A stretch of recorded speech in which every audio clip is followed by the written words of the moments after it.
یہ ہے ابو Dhabi UAE का कैपिटल और दुनिया का सबसे पावरफुल और अमीर शहर। नॉर्मली जब भी यूएई का नाम आता है तो लोगों के माइंड में दुबई का ख्याल आता है, वही ऊंची ऊंची बिल्डिंग्स, लैविश होटल्स और लग्जरियस रिजॉर्ट्स। अबू धाबी को मोस्टली लोग इतिहाद एयरलाइंस की वजह से जानते हैं। आपकी स्क्रीन पर इस वक्त दो लोगों की तस्वीरें हैं। आई एम प्रिटी श्योर कि ज्यादातर लोग राइट साइड वाले आदमी को अच्छी तरह जानते हैं। ये मोहम्मद बिन राशिद अल मखतूम हैं, दुबई के रूलर। लेकिन आपको शायद ये जानकर बहुत हैरत होगी कि ये लेफ्ट साइड वाला आदमी शेख राशिद से कई ज्यादा पावरफुल और इन्फ्लुएंशियल है। इतना पावरफुल कि 2019 में न्यूयॉर्क टाइम्स में पब्लिश होने वाली एक रिपोर्ट में इन्हें पूरे अरब वर्ल्ड का सबसे पावरफुल पॉलिटिकल लीडर डिक्लेयर किया गया। इवन कि सऊदी अरब के मोहम्मद बिन सलमान से भी कई ज्यादा पावरफुल। इस पूरे पर्शियन गल्फ में जो कुछ भी हो रहा है, यूएई आज जिधर भी खड़ा है, दुबई की ये शानो शौकत और रौनक, इस सब में एक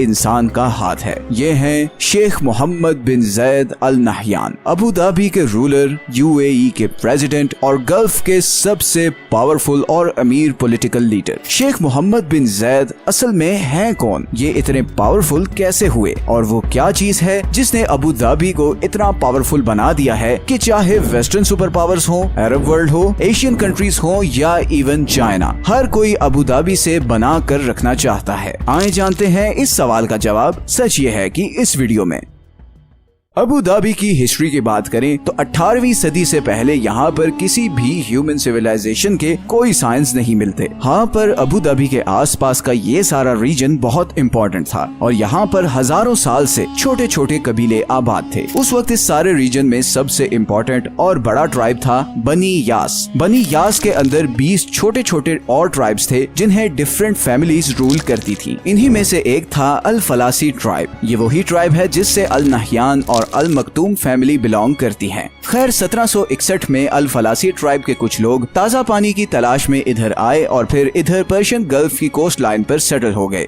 इसी एरिया को आज अबू धाबी कहते हैं। उस वक्त इनकी सारी इकोनॉमी पर्ल डाइविंग मतलब समुंदर से मोती ढूंढ कर लाने और फिशिंग पे चलती थी। ये लोग समुंदर में गोते लगाते और मोती ढूंढ कर लाते और फिर यहाँ से ये मोती ईरान और इंडिया की मार्केट्स में भेजे जाते। मुंबई उस वक्त दुनिया की सबसे बड़ी पर्ल मार्केट थी जहाँ पर ये सारे मोती पॉलिश करके यूरोप और टर्की में भेजे जाते थे। बस इसी से इन लोगों का गुजर बसर हो रहा था और हालात ओवरऑल अच्छे खासे खराब थे। रेगिस्तान में कुछ उगता तो था नहीं और सिवाय मछली और खजूर के और कुछ खाने पीने को भी नहीं था। इसीलिए कितने 100 सालों तक अबू धाबी की पॉपुलेशन बहुत ही कम रही। इवन 20th सेंचुरी के स्टार्ट में पूरे अबू धाबी की आबादी सिर्फ 6000 थी। उसी जमाने में अबू धाबी को एक और धचका लगा जब जापान ने हाई क्वालिटी के पॉलिश्ड आर्टिफिशियल पर्ल्स बनाने शुरू कर दिए और नतीजतन अबू धाबी की पर्ल इंडस्ट्री की डिमांड बिल्कुल खत्म हो गई और फिर रही सही कसर 1929 के ग्रेट डिप्रेशन ने पूरी कर दी। हालात बहुत खराब हो चुके थे,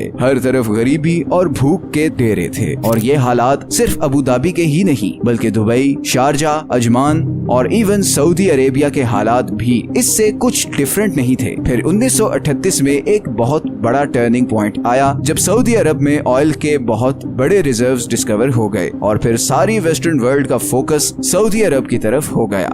उस वक्त अबू धाबी के रूलर शख्बुत बिन सुल्तान अल नहयान थे। सऊदी अरब में ऑयल की डिस्कवरी को देखते हुए उन्होंने वेस्टर्न कंपनीज को फुल परमिशन दे दी कि वो अबू धाबी में भी ऑयल के रिजर्व्स की खोज लगाएं। मगर अगले ही साल वर्ल्ड वॉर 2 शुरू हो गई और ये एक्सप्लोरेशन का काम रुक गया। वर्ल्ड वॉर 2 खत्म होने के बाद दुनिया तेजी से इंडस्ट्रियलाइजेशन की तरफ बढ़ना शुरू हुई और इसीलिए तेल की डिमांड भी बहुत ज्यादा बढ़ गई। इसीलिए वेस्टर्न कंपनीज ने एक बार फिर अबू धाबी में तेल की खोज का काम तेज कर दिया और फिर 1958 में अबू धाबी में ऑयल के रिजर्व्स डिस्कवर हो गए। लेकिन इस डिस्कवरी के बाद भी अबू धाबी के हालात नहीं बदले क्योंकि शेख शख्बुत तेल से मिलने वाले पैसों को लेकर कुछ ज्यादा ही केयरफुल थे। उनको ये लगता था कि ये ऑयल रिजर्व्स बड़ी लिमिटेड क्वांटिटी में हैं और अबू धाबी को बहुत सालों बाद ये रिजर्व्स मिले हैं, तो अगर ये एक्सप्लोरेशन इसी तेजी के साथ जारी रखी गई तो कहीं ये रिजर्व्स खत्म ना हो जाए। उन्हें शायद उस वक्त इस चीज का अंदाजा नहीं था कि अबू धाबी के पास दुनिया के छठे सबसे बड़े ऑयल के रिजर्व्स हैं। शेख शखबुत ने ब्रिटिश कंपनीज को मजीद तेल एक्सप्लोर करने से रोक दिया और इसके नतीजे में अल नहयान फैमिली के बाकी मेंबर्स में बहुत ज्यादा फ्रस्ट्रेशन बढ़ने लगी। एक तरफ Saudi Arab billions of dollars का ऑयल अब एक्सपोर्ट कर रहा था और इधर इतने बड़े रिजर्व्स होने के बावजूद अबू धाबी के हालात सिर्फ इतने ही बदले थे कि कुछ सड़कें और फुटपाथ पक्के बन गए थे। लेकिन फिर 1966 में शेख ज़ैद बिन सुल्तान ने एक मिलिट्री कू के जरिए अपने भाई को रिप्लेस कर दिया और अबू धाबी के रूलर बन गए। और यही था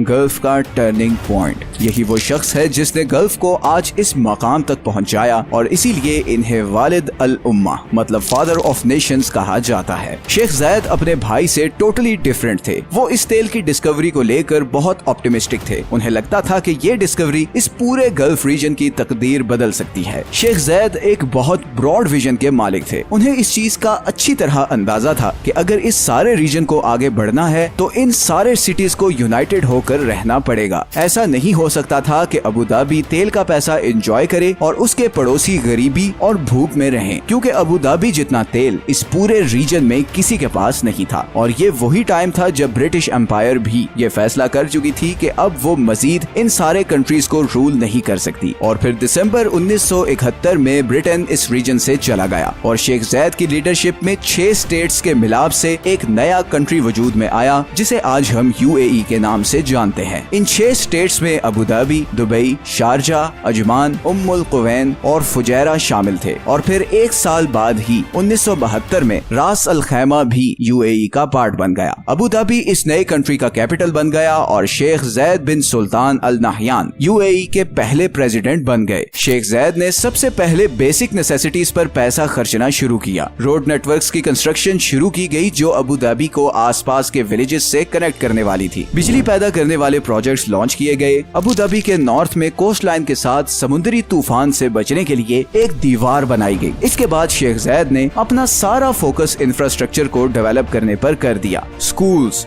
hospitals, government buildings, police, army, जो भी बेसिक डिपार्टमेंट्स होते हैं किसी भी कंट्री को चलाने के लिए, उन सब को state of the art equipment और ट्रेनिंग दी गई। अब क्योंकि दुबई के पास ऑयल के बहुत ज्यादा रिजर्व्स नहीं थे तो शेख ज़ैद ने दुबई के रूलर अल मक्तूम बिन राशिद को ये मशवरा दिया कि वो दुबई का इंफ्रास्ट्रक्चर डेवलप करें और 2 चीजों के जरिए दुबई की तकदीर बदलें। एक दुबई का सी पोर्ट और दूसरा टूरिज्म। अबू धाबी ने इंफ्रास्ट्रक्चर को डेवलप करने के लिए दुबई को अच्छी खासी फंडिंग दी और फिर आहिस्ता आहिस्ता दुबई अपने इंफ्रास्ट्रक्चर की वजह से मशहूर होना शुरू हो गया। और यही वो टाइम था जब एक और पर्सनैलिटी भी इस सारी ट्रांसफॉर्मेशन को बहुत ध्यान से देख रही थी। ये थे मोहम्मद बिन ज़ैद अल नहयान, शेख ज़ैद बिन सुल्तान के तीसरे बेटे जो आगे चलकर UAE के प्रेसिडेंट बने। मोहम्मद बिन ज़ैद उस वक्त 10-11 साल के थे मगर वो बहुत ध्यान से अपने फादर और उनकी पॉलिसीज को ऑब्जर्व कर रहे थे। वो देख रहे थे कि कैसे तेल का पैसा आने के बावजूद शेख ज़ैद बहुत केयरफुल प्लानिंग के साथ चल रहे हैं। फॉर एग्जाम्पल ऑयल डिस्कवरी के कुछ ही अरसे बाद उन्होंने एक फाइनेंशियल इन्वेस्टमेंट बोर्ड बनाया जिसका काम ही ये था कि वो ऑयल से आने वाले एक्स्ट्रा पैसे को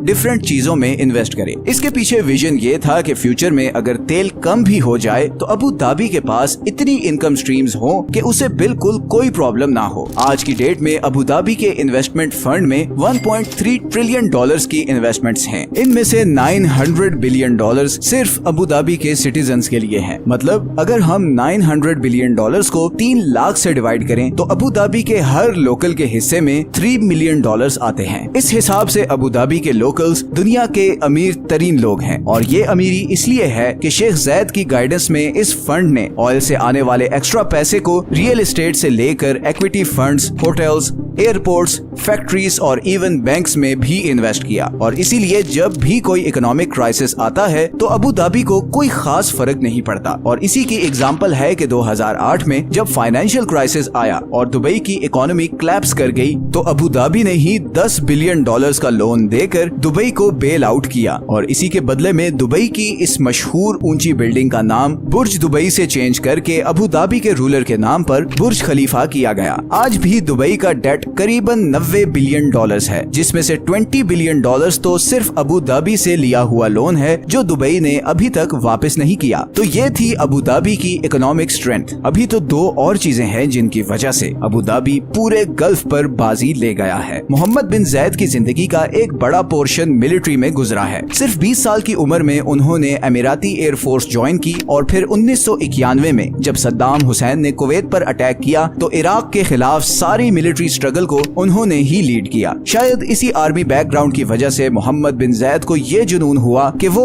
अमीराती आर्मी को अरब वर्ल्ड की सबसे पावरफुल आर्मी बनाए। बहुत कम लोग शायद ये जानते हैं कि यूएई को वेस्ट में लिटिल स्पार्टा भी कहा जाता है और इसकी वजह यह है कि यूएई के पास अरब वर्ल्ड की सबसे वेल ट्रेन्ड और वेल इक्विप्ड 60,000 फौजियों की आर्मी है। एमिरेट्स का annual military budget 20 billion dollars है और अभी रिसेंटली यूएई ने अमेरिका से THAAD यानी terminal high altitude air defence missile system भी खरीदा है जो दुनिया के सबसे एडवांस्ड मिसाइल सिस्टम्स में से एक है। ये वही मिसाइल सिस्टम है जो अमेरिका ने साउथ कोरिया में लगाया था और इसकी वजह से उसके और चाइना के बीच अच्छी खासी टेंशन भी हो गई थी। यूएई सऊदी अरब के बाद अमेरिका से सबसे ज्यादा हथियार खरीदने वाला दूसरा सबसे बड़ा कंट्री है और सिर्फ यही नहीं बल्कि यूएई की आर्मी 2003 के बाद से बहुत एक्टिवली डिफरेंट कंट्रीज जैसे कि सोमालिया, यमन, इजिप्ट और इवन लिबिया में ऑपरेशंस में इन्वॉल्व रही है।